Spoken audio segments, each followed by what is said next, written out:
فاروقی لشکر سے وسیع عیسیٰ علیہ السلام کی ملاقات کا عجیب واقعہ۔ نمبر 50 ابن عمر رضی اللہ عنہما سے روایت ہے کہ واقعہ نمبر 50 ہے، ابن عمر رضی اللہ عنہما سے روایت ہے کہ حضرت عمر فاروق رضی اللہ عنہ نے فاتح ایران حضرت سعد بن ابی وقاص کو پیغام بھجوایا کہ نزلہ بن معاویہ انصاری کو کچھ فوج دے کر عراقی شہر حلوان کی فتح کے لیے روانہ کیا جائے۔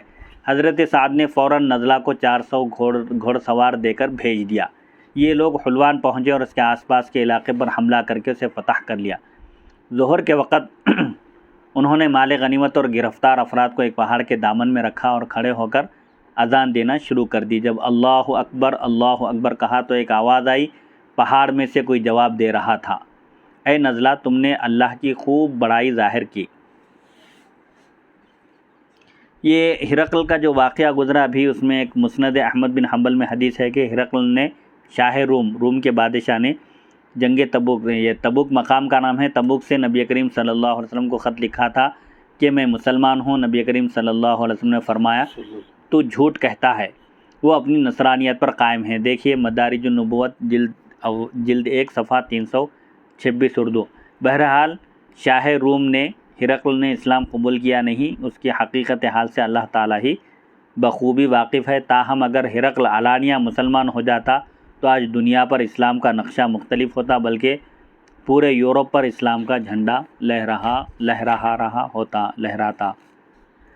تو یہ فاروقی لشکر سے جب اذان دینا شروع ہوئی تو اس وقت پہاڑ کے اندر سے آواز آئی کہ اے نزلہ تم نے اللہ کی خوب بڑائی ظاہر کی، اللہ اکبر کہہ کر جب نزلہ نے، نام ہے یہ نون ضاد لام ہے، اشہد ان لا الہ الا اللہ و اشہد ان محمد عبدہ و رسولہ کہا تو جواب آیا۔ تمام ساکنان ارض و سما، یعنی زمین اور آسمان کے تمام رہنے والے باشندگان یہی گواہی دیتے ہیں، جب انہوں نے اشہد ان محمد رسول اللہ کہا تو جواب میں یہ آواز آئی، یہ نبی مبعوث ہے، یعنی ان کو بھیج دیا گیا ہے، ان کے بعد کوئی نبی نہیں۔ جب حی علی الصلاۃ کہا تو جواب دینے والا کہہ رہا تھا، نماز کی طرف آنے والے اور اسے ہمیشہ قائم رکھنے والے کے لیے مبارکباد ہے۔ جب حی علی الفلاح کہا مؤذن نے تو جواب دینے والے نے یہ جواب دیا، محمد صلی اللہ علیہ وسلم کے حکم پر سر تسلیم خم کرنے والا کامیاب ہو گیا، یعنی آپ صلی اللہ علیہ وسلم کے حکم پر سر جھکانے والا اور آپ کے حکم کو فوراً بجا لانے والا کامیاب ہو گیا، اسی میں آپ کی امت کی بقا ہے۔ نزلہ جب اذان سے فارغ ہوئے تو ہم سب لوگ کھڑے ہو گئے اور آواز دی، تم کون ہو؟ اللہ تم پر رحمت کرے، ہم اللہ اور اس کے رسول اور عمر بن خطاب کا لشکر ہیں۔ اتنے میں پہاڑ سے ایک بوڑھا آدمی نکل آیا، اس نے صوف کے 2 کپڑے پہن رکھے تھے، یعنی اونی لباس پہن رکھا تھا، چکی کے ڈھاٹے جیسا اس کا سر تھا۔ ہم نے کہا تم کون ہو؟ اللہ تم پر رحم کرے۔ کہنے لگا میں زریب بن برسملہ ہوں، حضرت عیسیٰ علیہ السلام کا وصی، ان کے پیغام کا حامل ہوں۔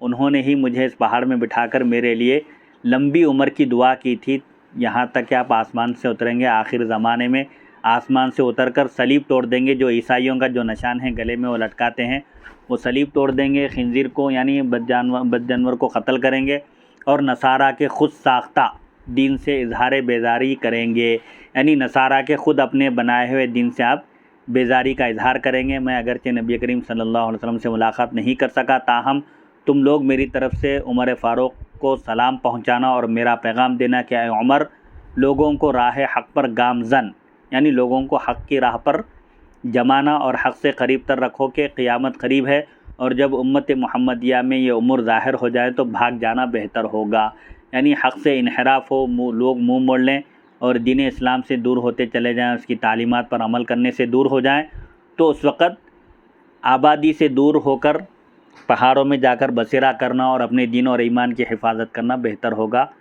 وہ امور کیا ہیں؟ جب وہ ظاہر ہو جائیں تو مخلوق کے درمیان رہنا بہتر نہیں ہے۔ وہ امور یہ ہیں، جب مرد مردوں سے اور عورتیں عورتوں سے خواہش پوری کر لیں گے، لوگ اپنا نسب بدل دیں گے، بڑے چھوٹوں پر رحم اور چھوٹے بڑوں کا ادب نہیں کریں گے، امر بالمعروف اور نہی عن المنکر کا کام ختم ہو جائے گا، بھلائی کا حکم دینا اور برائی سے روکنے کا کام ختم ہو جائے گا۔ علماء محض درہم و دینار جمع کرنے کے لیے علم پڑھائیں گے، یعنی دنیاوی مال و دولت جمع کرنے کے لیے علم سیکھیں گے، سکھائیں گے، بارش ہوگی کچھ فائدہ نہ ہوگا، اولاد غالب آ جائے گی، مسجدوں کے مینار بہت بلند کیے جائیں گے. اولاد غالب آ جائے گی سے مراد یعنی اولاد نافرمان ہوگی اور والدین کی کوئی حکم نہیں چلے گا، اولاد کا ہی غلبہ ہوگا، ڈومینیشن ان کا ہوگا. مسجدوں کے مینار بہت بلند کیے جائیں گے، مساجد خوبصورت ہوں گی، عالیشان مسجدیں تعمیر ہوں گی، مگر دل یاد الہی سے خالی ہوں گے. اللہ. مضبوط عمارتیں بنا کریں گی، لوگ دنیا کے بدلے دین بیچ دیں گے، رشتے کٹ جائیں گے، یعنی آپس میں رشتہ داری وغیرہ باقی نہیں رہے گی، لوگ رشتہ داری کا پاس و لحاظ نہیں رکھیں گے.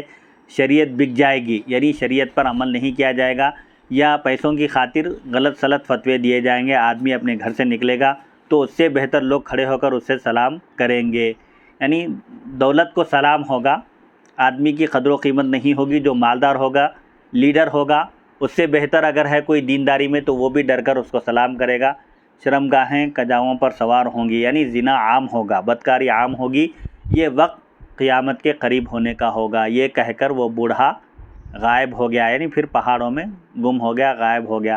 حضرت سعد بن ابی وقاص نے فتح حلوان، یعنی وہ حلوان ایک مقام کا نام ہے، اس کے فتح کے وقت وہاں کے مال غنیمت اور نزلہ کی وصیہ عیسیٰ علیہ السلام سے ملاقات کی تفصیل حضرت عمر کو لکھ بھیجی. یعنی آپ نے جنگ ہونے کے بعد حضرت عمر کو ایک خط لکھا جس میں لکھا کہ حلوان فتح ہو گیا ہے، اور وہاں ایک بوڑھے شخص نے یہ باتیں کہی ہیں. آپ نے سعد رضی اللہ عنہ کے جواب میں لکھا کہ تم مہاجرین و انصار صحابہ کو ساتھ لے کر فوراً اس پہاڑ پر پہنچو، کیونکہ نبی کریم صلی اللہ علیہ وسلم نے ہمیں بتلایا تھا کہ عیسیٰ علیہ السلام کے صحابہ میں سے ایک شخص اس پہاڑ میں رہتا ہے. حضرت سعد بن ابی وقاص 4000 مہاجرین و انصار کو لے کر وہاں پہنچے اور 40 دن تک اذانیں دیتے رہے، مگر کوئی جواب نہیں آیا. صرف ایک مرتبہ اذان کا جواب آیا، اور جو عیسیٰ علیہ السلام نے جس شخص کو مقرر کیا تھا لمبی عمر کی دعا دے کر، وہ شخص باہر آیا اور حضور پاک علیہ السلام کی تعریف اور توصیف بیان کر کے کچھ نصیحتیں کر کے پھر چلا گیا.